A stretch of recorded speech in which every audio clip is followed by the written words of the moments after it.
कि संवैधानिक विधि BA second semester या किसी भी कॉम्पिटिटिव एग्जाम के लिए एक महत्वपूर्ण प्रश्न 100 प्रश्नों का पीडीएफ हमने तैयार किया है।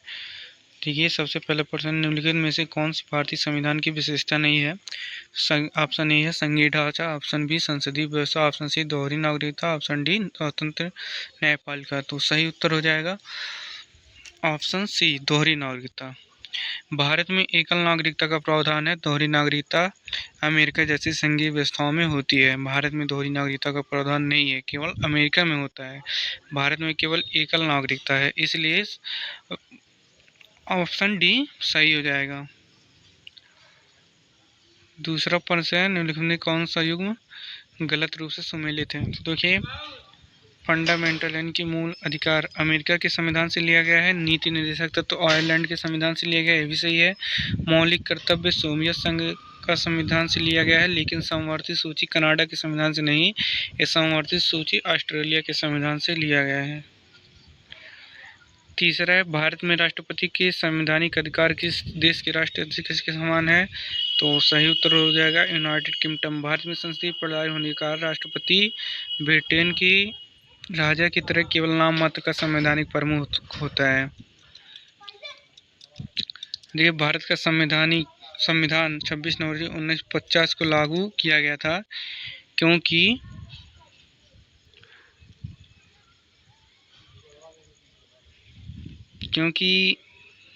यह दिन 1930 से स्वतंत्रता दिवस के रूप में मनाया जा रहा था। यानी कि 1930 के बाद 26 जनवरी स्वतंत्रता दिवस के रूप में मनाया गया था। इसलिए 26 जनवरी 1950 को भारत का संविधान लागू किया गया था। 26 जनवरी 1930 को लाहौर अधिवेशन के बाद पहली बार पूर्ण स्वराज्य दिवस मनाया गया था। इसी ऐतिहासिक महत्व के कारण यह तिथि चुनी गई थी। संविधान भारत को किस रूप में वर्णित करता है? तो संविधान एक राज्यों का संघ है। इस संविधान के अनुच्छेद 1 में साफ कहा गया है कि भारत अर्थात इंडिया एक राज्यों का संघ है, अर्थात यूनियन ऑफ स्टेट्स होगा। इसलिए ऑप्शन बी सही है। निम्नलिखित में से कौन सा भारतीय संविधान की प्रस्तावना का भाग नहीं है? तो संप्रभु भी प्रस्तावना में है, समाजवादी भी प्रस्तावना में, संघीय नहीं है, पंथ निरपेक्ष भी है। इसलिए ऑप्शन सी सही हो जाएगा, क्योंकि भारतीय संविधान की प्रस्तावना में सी ऑप्शन नहीं है। हमारे संविधान में समाजवादी, पंथ निरपेक्ष तथा राष्ट्र की एकता और अखंडता शब्द किस संविधान द्वारा जोड़े गए हैं? तो राष्ट्र की एकता और अखंडता शब्द 42वां संविधान द्वारा जोड़ा गया है। ये बहुत इंपॉर्टेंट क्वेश्चन है। वर्ष 1976 में आपातकाल के दौरान 82वां संविधान संशोधन होता है, इसके द्वारा ये 3 शब्द जोड़े गए: समाजवादी, पंथ निरपेक्ष, अखंडता।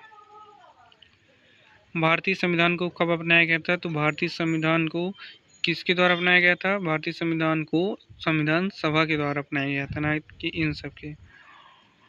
देखिए, 1940 में संविधान सभा की कुल सदस्य संख्या कितनी थी? तो 389 थी।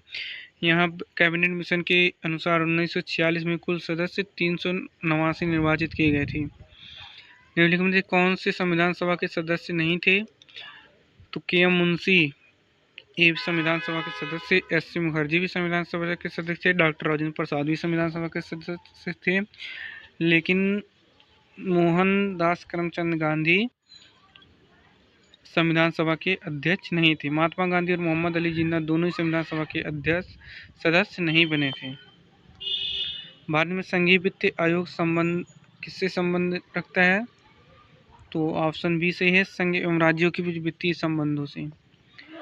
क्वेश्चन 12 है, भारत के संविधान के किस अनुच्छेद के तहत उसमें संशोधन किया जाता है? तो आर्टिकल 368 के तहत भारतीय संविधान में संशोधन किया जाता है। भारतीय संविधान में संशोधन के लिए विधेयक लाया जा सकता है लोकसभा एवं राज्यसभा दोनों में। संविधान के कुछ संशोधनों को अनुमोदित के लिए कुछ राज्यों में कितने राज्यों की स्वीकृति आवश्यकता होती है? तो कम से कम कुल राज्यों में से आधे राज्यों की आवश्यकता होती है।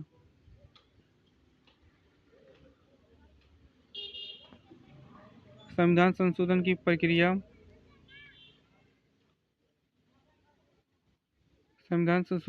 भाग 20 में दी गई है। भाग 18 आपातकालीन प्रावधानों से संबंधित है, इसलिए ऑप्शन डी सम्मिलित नहीं है। 106वां संविधान संशोधन नारी शक्ति वंदन अधिनियम 2023 किससे संबंधित है? सही उत्तर है बी, संसद एवं राज्य विधानसभाओं में महिलाओं के लिए आरक्षण। 106वां संविधान संशोधन है। यदि समवर्ती सूची के किसी विषय पर संसद और राज्य विधानमंडल द्वारा बनाए गए कानून में टकराव हो तो सामान्यतः कौन से कानून प्रभावी होते हैं? तो केंद्र का कानून प्रभावी होता है।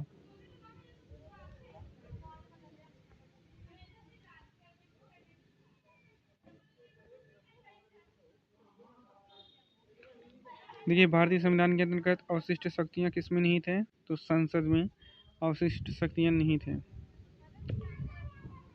देखिए, राज्य की कार्यपालिका शक्ति किसमें निहित होती है? सही उत्तर है राज्यपाल। राज्यों के राज्यपाल की नियुक्ति कौन करता है? सही उत्तर होते हैं ए, राष्ट्रपति। राज्य विश्वविद्यालय का कुलाधिपति कौन होता है? राज्यपाल होता है। भारतीय संविधान के किस भाग को राज्यों का संविधान कहा जाता है? तो भाग 6 को राज्यों का संविधान कहा जाता है। निम्नलिखित में से किसकी नियुक्ति राज्यपाल नहीं करता है? तो उच्च न्यायालय के न्यायाधीशों की नियुक्ति राज्यपाल नहीं करता है, लेकिन मुख्यमंत्री की नियुक्ति राज्यपाल करता है, महाधिवक्ता की नियुक्ति राज्यपाल करता है, राज्य लोकसभा आयोग के अध्यक्ष की नियुक्ति राज्यपाल करता है। राज्य का मुख्यमंत्री किसके प्रति उत्तरदायी है? तो राज्य का मुख्यमंत्री विधानसभा के प्रति उत्तरदायी है। निम्नलिखित में कथनों के में से राज्य के राज्यपाल से संबंधित कौन सा कथन असत्य है? संविधान राज्यों में विधान परिषद की स्थापना और मूलन का अधिकार किसे देता है? संसद को देता है। भारत का संविधान किस प्रकार की न्याय व्यवस्था की स्थापना करता है? तो सही उत्तर हो जाएगा ए, एकीकृत न्यायपालिका। ऑप्शन 30 से निम्नलिखित कथनों में से कौन सा कथन सत्य है? तो option D, the retirement age of supreme court age is 62 years, यानी कि सुप्रीम कोर्ट के जजों की जो सेवानिवृत्ति होती है वो 65 वर्ष होती है, ना कि 62 वर्ष। अनुच्छेद 123 के अंतर्गत अध्यादेश जारी करने की शक्ति किसके प्राप्त है? तो राष्ट्रपति को। एक व्यक्ति जो संसद का सदस्य नहीं है, राष्ट्रपति द्वारा एकदम कितने समय के लिए मंत्री नियुक्त किया जा सकता है? 6 महीने के लिए। भारत के राष्ट्रपति को पद से हटाने हेतु महाभियोग का आरोप किसके द्वारा प्रस्तुत किया जाता है? तो संसद के किसी भी सदन द्वारा प्रस्तुत किया जा सकता है। भारत सरकार के मंत्रियों के बीच विभागों में टकराव और उनमें फेरबदल करने का दायित्व किसका है? तो प्रधानमंत्री का है। संविधान के अनुसार राष्ट्रपति की स्वीकृति के लिए प्रस्तुत किए गए किस प्रकार के विधेयकों को वह पुनर्निर्वाचित हेतु संसद में वापस लौटा सकता है? वो विधेयक को छोड़कर सभी विधेयक, धर्म विधेयक तथा संविधान संशोधन विधेयक को छोड़कर सभी विधेयक को लौटा सकता है। प्रश्न 36 है, 352 के अंतर्गत भारत के राष्ट्रपति किसकी सलाह पर आपातकाल की घोषणा कर सकता है? तो सही ऑप्शन हो जाएगा ए, मंत्रिमंडल। 44वें संविधान संशोधन के अनुसार राष्ट्रपति केवल मंत्रिमंडल की लिखित सलाह पर ही आपातकाल घोषित करेगा। केंद्रीय मंत्रिपरिषद सामूहिक रूप से किसके प्रति उत्तरदायी होता है? तो लोकसभा के प्रति उत्तरदायी होता है। भारत के प्रधानमंत्री के संबंध में निम्नलिखित में से कौन सा कथन सही है? तो वह सरकार का प्रमुख होता है, यानी कि प्रधानमंत्री सरकार का प्रमुख होता है, वह लोकसभा का नेता होता है, वह मंत्रियों के विभाग अपनी इच्छा से बदल सकता है, यानी कि ये तीनों कथन ही सम्मिलित है, इसलिए ऑप्शन डी उपयुक्त सभी सही है, हो जाएगा। ये 40 नंबर, प्रधानमंत्री की इस्तीफा या मृत्यु की स्थिति में क्या होता है? मंत्रिपरिषद भंग हो जाती है। 41 मौलिक अधिकारों को कौन संशोधित कर सकता है? तो मौलिक अधिकारों को केवल संसद ही संशोधित कर सकता है। कौन से मौलिक कर्तव्य नहीं है? सार्वजनिक संपत्ति की सुरक्षा मेरा मौलिक कर्तव्य, भारत की अखंड संप्रभुता, अखंडता और एकता को अक्षुण्ण रखना ये भी मेरा मौलिक कर्तव्य है। वैज्ञानिक दृष्टिकोण और मानवता का विकास ये भी मौलिक कर्तव्य है, इसलिए ऑप्शन डी उपयुक्त सभी सही हो जाएगा।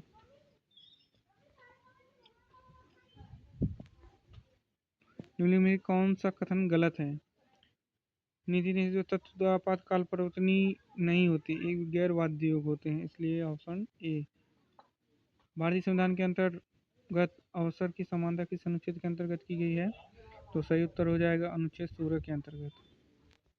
किस संविधान की समिति की सिफारिश पर मूल कर्तव्यों को भारतीय संविधान में शामिल किया गया था? सही उत्तर हो जाएगा बी, स्वर्ण सिंह समिति द्वारा। मूल अधिकारों से संबंधित विवाद प्रस्तुत किए जा सकते हैं। सही उत्तर हो जाएगा सी, सर्वोच्च न्यायालय या उच्च न्यायालय दोनों में। प्रश्न नंबर 47 है, निम्नलिखित में से भारतीय संविधान का कौन सा अनुच्छेद मूल कर्तव्य से संबंधित है? तो अनुच्छेद 51 का ए, मूल कर्तव्य से संबंधित। निम्नलिखित में भारतीय संविधान का कौन सा भाग ब्याज की नीति निर्देशक तत्वों से संबंधित है? तो सही ऑप्शन हो जाएगा बी, भाग 4। 49 संविधान में राज्य की नीति निर्देशकों को सम्मिलित करने का उद्देश्य क्या है? सही ऑप्शन हो जाएगा बी, एक कल्याणकारी राज्य की स्थापना करना। क्वेश्चन नंबर 50 है, डॉक्टर भीमराव अंबेडकर ने भारतीय संविधान को किस प्रावधानों को हृदय और आत्मा कहा है? सही उत्तर हो जाएगा डी, आर्टिकल 32। मिलते हैं अगली वीडियो में। अच्छा लगा तो कमेंट करिए, लाइक करिए ताकि अगला वीडियो जल्दी